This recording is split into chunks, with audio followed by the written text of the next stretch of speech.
Վահագիս կապված առանց բերման ենթարկելու արձանագրություն կազմելու պայմանների հետ, հա, ձեր դիտարկմամբ այնտեղ կային այդ պայմանները այնուամենայնիվ բացի կապոտը կազմել այդ Միանշանակ կային, նախ ասեմ, որ առանց բերման ենթարկելու անձի հետ կապված վարչական իրավախախտման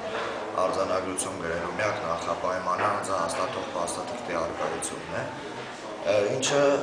նստածույցի հենց առաջին իսկ օրվանից, հուլիսի 26-ից սկսած մինչև նստածույցի վերջին օրը նստածույցի գրեթե բոլոր մասնակիցների մոտ, հատկապես Սուրեն Սահակյանի, Հարությունյան Կարենի, Գոռ Առաքելյանի իմ մոտ պարտադիր եղել են մեր մեքենաների մեջ տված ցանկացած մեր բոլոր փաստաթղթերը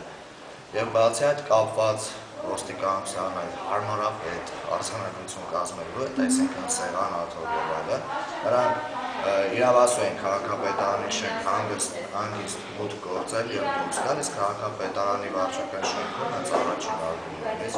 կան տեղադրված Սեղան Աթոռներ, որտեղ կարող են շատ հանգիստ արձանագրություն կազմել։ Շնորհակալ եմ։